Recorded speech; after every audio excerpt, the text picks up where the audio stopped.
சரண் Krishna YouTube சேனலுக்கு உங்களை அன்புடன் வரவேற்கின்றேன். வரக்கூடிய புரட்டாசி மாதம் மகாலய அமாவாசையில் நம் செய்ய வேண்டிய குலதெய்வ வழிபாடு என்ன அப்படிங்கிறத பத்தி தான் இந்த வீடியோல தெளிவா நம்ம பார்க்க போறோம்.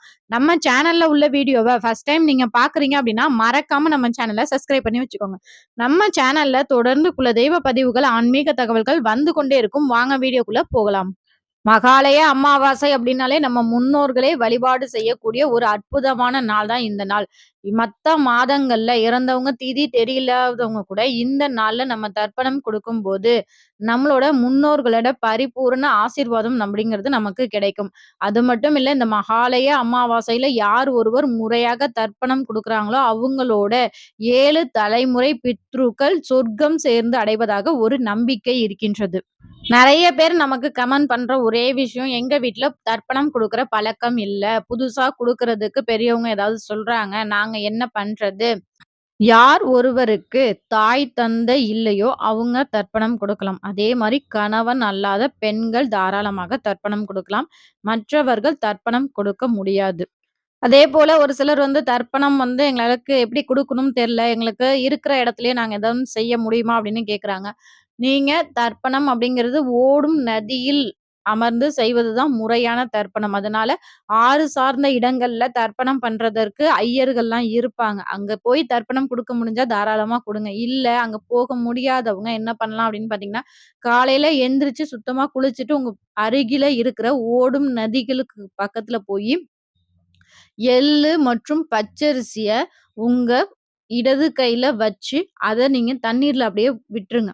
கையில ஒரு அரிசி, எள்ளு கூட ஒட்டியிருக்க கூடாது. அனைத்துமே நீர்ல போயிரணும். அது எதற்காக நீர்ல போடுறோம் அப்படின்னு பார்த்தீங்கன்னா, அந்த நீர்ல உள்ள மீன்களின் மூலம் உங்க முன்னோர்கள் அந்த எள்ளையும், தண்ணீரும் இறைத்து உங்கள மனதார வாழ்த்துவாங்க அப்படிங்கிற ஒரு ஐதீகம் இருக்கு. அதனால தான் அமாவாசை நாட்கள்ல நம்ம பித்ருக்களுக்கு எள்ளும், தண்ணீரும் இறைத்து நம்ம தர்ப்பணம் குடுக்கணும். இதுவும் எங்களால செய்ய முடியாதுங்க அப்படிங்கிறப்ப, பசுவிற்கு பச்சரிசி, வெல்லம், வாழைப்பழம், அகத்திக்கீரை, எள்ளு இந்த 5 பொருட்களையும் குடுத்து பிறகு, அன்று காலை உபவாசம் இருந்து மதியானம் நீங்க காகத்திற்கு சாதம் வைத்து, அதற்கு பிறகு நீங்க தாராளமாக சாப்பிடலாம்.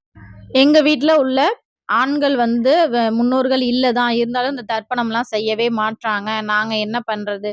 நீங்க அருகில இருக்கிற சிவாலயங்களுக்கு சென்று, உங்களோட அம்மா, அப்பா இல்லைனாலும் இத நீங்க தாராளமா செய்யலாம். இல்ல உங்களோட மாமனார், மாமியாரையும் நினைச்சு நீங்க தாராளமா செய்யலாம். அருகில இருக்கிற சிவாலயங்களுக்கு புது மண் அகல் விளக்கு வாங்கிட்டு போய் சுத்தமான நல்லெண்ணெய் ஊற்றி, பஞ்சுத்திரி போட்டு உங்க முன்னோர்கள மனதார வேண்டிக்கிட்டு, அவங்களோட அனைத்து பெயர்களையும் வேண்டிக்கிட்டு இவங்களோட ஆன்மாலாம் சாந்தி அடையணும். இவங்களோட ஆசீர்வாதம் எங்களுக்கு கிடைக்கணும்.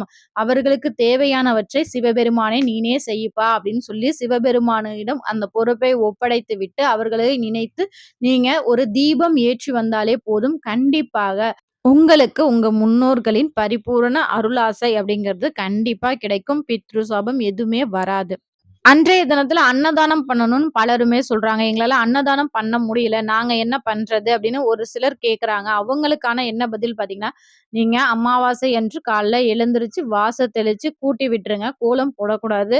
உங்க முன்னோர்கள் படம் வைத்து அவர்களுக்கு இலை போட்டு வடை, பாயாசம் என்னெல்லாம் உங்களால செய்ய முடியுதோ எதுவுமே செய்ய முடியல. ஒரு கூட்டு, ஒரு பொரியலு அல்லது ஒரு சாம்பார் தாங்க வைக்க முடியுது. இல்ல வெறும் ரசம் தாங்க எங்களால வைக்க முடியுது. உங்களுக்கு உங்க சக்திக்கு தகுந்தாற்போல் என்ன செய்ய முடிகின்றதோ, அத அந்த இலையில வச்சு மனதார உங்க முன்னோர்களை நினைச்சு தீப, தூப ஆராதனை காமிங்க. இதெல்லாம் காமிச்சு முடிச்சதற்கு பிறகு காகத்திற்கு உணவு வைங்க.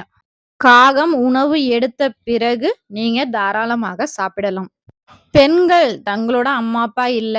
அவங்களுக்கு நாங்க ஏதேனும் செய்யணும்னு நெனைக்கிறோம். சிவாலயங்கள்ல போய் தீபம் ஏற்றிட்டோம். இருந்தாலும் நாங்க ஏதாவது செய்யணும்னு நெனைக்கிறோம் அப்படின்னு நெனைக்கிறவங்க, உங்க வீட்ல கொஞ்சோண்டு பச்சரிசி எடுத்து மிக்ஸியில கொர கொரன்னு அரைச்சு, அருகில இருக்கிற எறும்புகளுக்கு அத தானம் குடுங்க. அதுவே போதும். உங்களோட மனசு, உங்களோட முன்னோர்களுக்கு தெரியும். நீங்க குடுக்கணும்னு நெனைச்சு இந்த மாரி சின்ன சின்ன ஜீவராசிகளுக்கு நீங்க குடுத்தாலே போதும். கண்டிப்பாக உங்க முன்னோர்கள் சந்தோஷப்பட்டு உங்களுக்கு அருளாசை வழங்குவார்கள். இந்த முன்னோர் வழிபாடு எல்லாம் முடித்த பிறகு கட்டாயம் செய்ய வேண்டியது குலதெய்வ வழிபாடு மற்றும் உங்க இஷ்ட தெய்வ வழிபாடு. இதை எல்லாருமே மறந்துடுறாங்க. நம்ம காலையில முன்னோர்களுக்கு செஞ்சுட்டோமா, மத்தியானம் சாப்பிட்டோமா, அதோட முடிஞ்சது அப்படின்னு நம்ம நினைக்கிறோம். அது ரொம்பவே தவறான ஒரு விஷயம். கண்டிப்பா நம்ம முன்னோர்களுக்கு எல்லாம் செய்து முடித்த பிறகு உங்க வீட்ல சாயங்காலம் வாச தெளிச்சு கோலம் போட்டு வீட்ல விளக்கு ஏற்றி உங்க குலதெய்வத்தை வணங்க வேண்டும். இவ்வாறு வணங்கும்போது கண்டிப்பா உங்க குலதெய்வம், உங்க முன்னோர்களுக்கு நம்ம ஏதேனும் ஒரு தவறு செஞ்சிருந்தாலும் அத சரி பண்றதுக்கும், உங்க முன்னோர்கள் ஏதேனும் கோபமா உங்க வாசல்ல நின்னாலும் அதையும் சரி பண்றதும் எல்லாமே உங்க குலதெய்வம் பார்த்துக்குவாங்க. கண்டிப்பா உங்க வீட்ல அமாவாசை நாட்கள்ல மாலை நேரத்துல குலதெய்வ வழிபாடு செஞ்சு பாருங்க. நல்ல மாற்றம் ஏற்படும். மேலும் உங்க குலதெய்வங்கள் நீங்க வணங்கும்போது, உங்க முன்னோர்களுக்கு நம்ம ஏதேனும் ஒரு தவறு செஞ்சிருந்தாலும் அதுவும் இது மகாலயபட்ச காலம். 3 தலைமுறை, 7 தலைமுறை முன்னோர்கள்லாம் நம்ம வீட்டு வாசல்ல நிப்பாங்க அப்படிங்கிற ஒரு ஐதீகம் இருக்கு. அப்படி நிக்கும்போது எல்லாத்தையும் நம்ம மனம் குளிர வைக்க முடியுமா அப்படின்னா, நமக்கு என்ன தெரியுமோ அத தான் நம்ம செய்றோம். அத செஞ்சு முடிச்சதுக்கு அப்புறம் நம்ம குலதெய்வ வழிபாடு செய்யும்போது, அதுல ஏதேனும் தவறு இருந்தாலும் அத குலதெய்வம் பார்த்துக்கொள்ளும். குலதெய்வம் உங்களுக்கு காவலாக நிக்கும். முன்னோர்களை சாந்திப்படுத்தும். முன்னோர்களின் அருளாசையை நமக்கு பெற்றுத் தரும். இத்தனை வழிபாடும் உங்கள் குலதெய்வ வழிபாடுல மட்டும் தான் இருக்கு.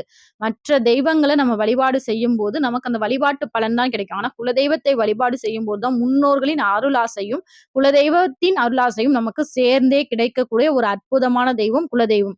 அதனால தான் அமாவாசை நாட்கள்ல சாயங்கால நேரத்துல ஒரு தீபம் ஏற்றி வைத்து, உங்க குலதெய்வத்திற்கு உங்களால என்ன முடியுதோ, ஒரு பேரிச்சம்பழமோ, கற்கண்டோ ஒரு நெய்வேத்தியமாக வைத்து, தீப, தூப ஆராதனை காமிச்சு நிறைவுபடுத்திக்கோங்க.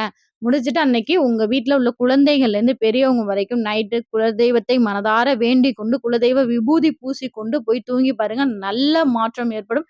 இந்த அமாவாசை, பௌர்ணமி நாட்கள்ல குலதெய்வத்தை வழிபாடு செய்ய செய்ய கண்டிப்பா நம்ம வாழ்க்கையில நெறைய நல்ல நல்ல மாற்றங்கள் வந்து கொண்டே இருக்கும். இந்த சாயங்காலம் நீங்க விளக்கு ஏற்றும்போது மட்டும் ஒரு 21 முறை உங்க குலதெய்வத்தின் பெயரை சொல்லிக்கொண்டு ஏற்ற வேண்டும்.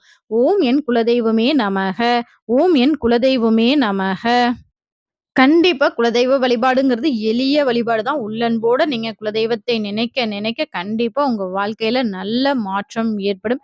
கண்டிப்பா இந்த வீடியோ உங்களுக்கு பயனுள்ளதாக இருந்தால், கண்டிப்பா உங்களோட குலதெய்வத்தின் பெயர் என்ன அப்படிங்கிறத மறக்காம எங்களோட கமெண்ட் செக்ஷன்ல ஷேர் பண்ணிக்கோங்க. இந்த வீடியோ உங்களுக்கு பயனுள்ளதாக இருக்கும் என்ற நம்பிக்கையில் மற்றொரு வீடியோவில் சந்திக்கிறேன். இந்த வீடியோ உங்களுக்கு பிடிச்சிருந்தா லைக் பண்ணுங்க, ஷேர் பண்ணுங்க. மறக்காம சப்ஸ்கிரைப் பண்ணுங்க. சரண் கிருஷ்ணா யூடியூப் சேனல். நன்றி, வணக்கம்.